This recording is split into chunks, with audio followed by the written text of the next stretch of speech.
cracking, baby? Listen, this was a short video, so decided to make it a chill BTS. Want to run through what it took to make this motherfucker and any types of issues I may have had along the way, which weren't really many, other than, you know, work and life stuff. But I'll show you how to set this shit up and what I actually went through just to get this from concept down to posting. So the original YouTube tweet that I actually saw that triggered this whole thing was a tweet they actually posted stating, "We've updated the subscriber counts to be abbreviated." Not a big deal, right? Arguably not even worth mentioning. All you would do is comment, "Hey, fix your site, stop updating stuff." The reality is, in business, you're not going to stop improving your website or whatever you consider improving your website in order to fix anything if you guys are in the process of fixing things. Yeah, I got that part. But I thought it was a good opportunity to at least goof on them, because why not? With so many issues on the website, there's no reason not to, right? There's got to be some kind of pressure or something to resonate with the audience and other creators in order for them to kind of push it in their face to be like, hey, this is kind of what you look like. The concept, which, believe it or not, was created within a private lesson that I was doing with one of my Patreons. His name's Silfit. So while we were back there just pretty much talking shit, doing our thing, screen sharing, I was actually modeling for the upcoming, geez, can we start talking intelligibly, please?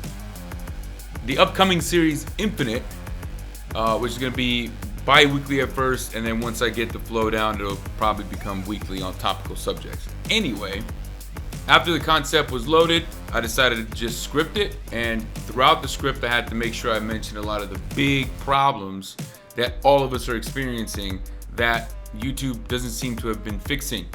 And if you're thinking everybody's complaining way too often, just think about how long everybody's been complaining.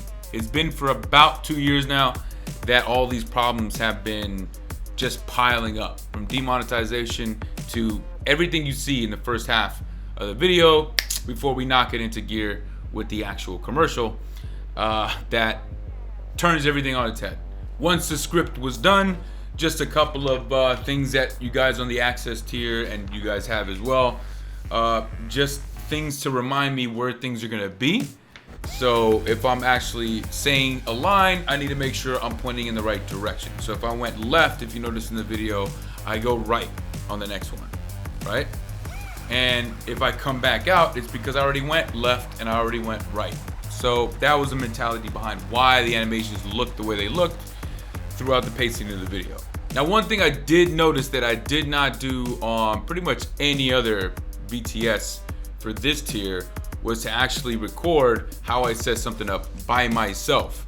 So when I did the things like Chosen Episode 1, all of those cutscenes from the detective, preacher, and the museum curator, all of those were done by myself in my house, in my living room. I don't think I've shown the process. I've explained the process, but never shown it. So I set up a GoPro, and from there proceeded to actually just record and normally go through the process of setting up my green screen with the lights and the camera. So initially I got to move furniture around. I have to grab all the tripods, make sure they're accounted for, bring out all the lights that I know I need to use. From there, I make sure the camera settings are correct. So if the camera settings are correct, they should be at 125 for your shutter angle. The ISO I used for this particular one was 320, and I shot at 24 frames per second. From there, I had to set up 2 lights, one on each side of me, and the light in the living room naturally should be able to give me that wash on the top of my head in order to give me a clean cut. There is a little bit of pixelation because in post-production it was too soft for my liking, and I wasn't too sure maybe if I was moving around too much. So I bumped up some of that sharpness, and the crap part about that is when you bump sharpness up, you start to get pixelation around a PNG footage asset. So that was my bad. Probably unnoticeable, but it's fine. Either way, I recorded the process so that way you can see that it is possible for one person to just move all the shit out of the way, set up all your stuff, put a green screen up. So if you ever have it in your head that, I can't do this. This is great. I need a team. You don't. It's just takes a while to do. So put on some music and just do what you have to do.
From there, I gotta get suited up.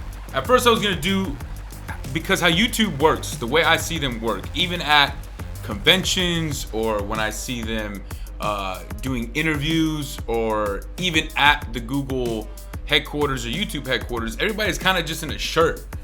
They're in board shorts, like they're just very relaxed environment. And Google's one of the best places to work from what I understand, right? So I think they just have that across the board. So I just said, you know what, I'm just gonna do it regular. So I thought it was great.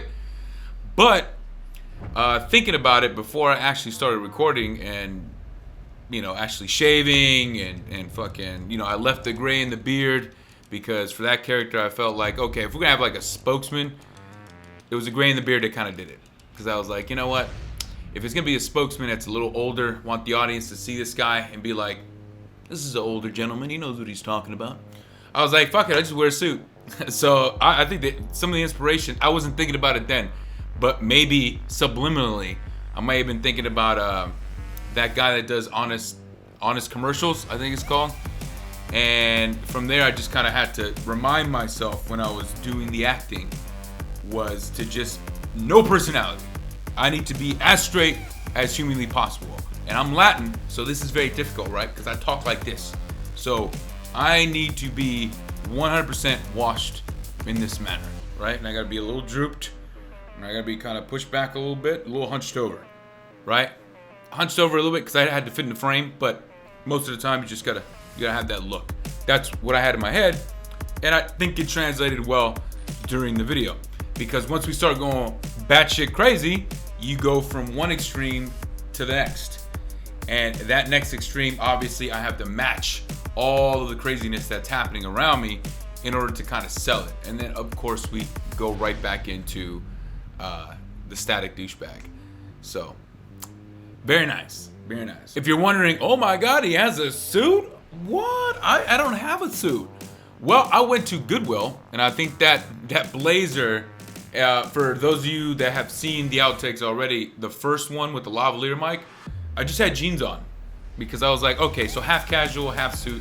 But I originally was going to include the bottom half anyway. So the blazer cost me like $11. None of that stuff's fitted. I just went to wherever they had the blazers at. And I just was like, this is black. I put it on over just a regular shirt. And I buttoned it. And I was like, meh, that'll work. And I just headed back over here. I used one of the ties from, I believe, the Preacher sequence. And because it was a two-piece suit and I was going to be moving around, I knew that bottom of the shirt was going to start coming out or moving around or whatever. So I said, fuck it. I'll just use a vest that I've been having in the background. So that's pretty much how that whole I forgot to turn my phone on silent. That's pretty much how that whole outfit came to be, and that was it. And I just left the beard, and then it was amazing to be able to trim it, right, and get back to myself. But I think overall the video was successful as far as the layout and the execution. I was happy with it. You know, it's not like a banger, not doing billions, but that's fine. I think it's a solid video and a good addition to Bad Commercials, even though it might not fit into that list, but I fit it into that list because I think it does fit there nice and neat. Anyway, other than that, there wasn't really much that went into this video. Just literally went from bullshitting with my buddy while we're editing something completely different for the channel, and it got it to the point where I think it was in conversation where we were just like, you know what, we know what I'm gonna do? I'm gonna do a fucking commercial. And then we worked it out. I hit the script, writing it. I think we were still on a Discord call in the private lesson when I just wrote it up. I refined it later, but from there, it was Goodwill. You know, an old shirt, all that shit. That's the outfit. The lights that I have, all the equipment that I have, set it up, shot it, executed it with a few takes, as you can see in the outtakes. And that was pretty much the whole process. Not many things happened that threw a wrench in the system other than the lavalier mic that I used in the first take. I guess I should say the first shooting session. Didn't work out the way I wanted it to. I placed the camera a little too far away for my liking, and I didn't get that crispness that I wanted for this type of commercial. I don't have the best camera in the world, so I gotta work with what I have, but if I could do better, I will. So the second session is what you saw with the green screen. That obviously looks a little bit more clear, I think. So that's pretty much it. But that was a big problem that I did have when I came here. I did try it, didn't work out. So from conception to posting was Sunday to Thursday, and from conception to actual execution was Sunday to Wednesday. And you guys are on the sneak peek screenings. We're actually watching that with me in Premiere Pro. The day before, Tuesday, you know, some of you guys had missing music and all that stuff. And the music was Audio Library from YouTube that they provide, as well as The Siege. And I'm using them quite often because I think they're pretty underrated. But that's pretty much it. That's all it took. That's all I needed to actually get popping here to get there. All right. So if you guys are planning to do stuff like this, hit me up. Let me know what's cracking, and we'll work through whatever you want to do. All right. This might seem a little awkward because I'm here at the desk, right? Trying to work on some Infinite. I'm gonna do work here in a minute, but I figured, why do all that when it really not much went into it? It was a very short video. All right. And this is arguably way too long for a 2-minute video, but hopefully you got something out of it, and you get to see my face again. Right? Lucky you. Alright, I will. Alright, that'll do it for me. Another video up soon, hopefully. I'm going to try to get 2 big ones out and another bad commercial, which I think all you guys will like and relate to, especially those on Twitter. But two big videos this or before VidCon. I leave for VidCon. The guys pitched in, surprised me, and they're flying me out because I don't have the money. Right, so they pitched in, they're gonna fly me out, so that's cool with them. So before the 9th of July, there should be 2 big ones and 1 small one. I'm gonna try to bust my ass to get those out to you. At bare minimum, 1 big one and 1 back commercial for sure. All right, much love, baby. I'll see y'all soon. All right, bye bye.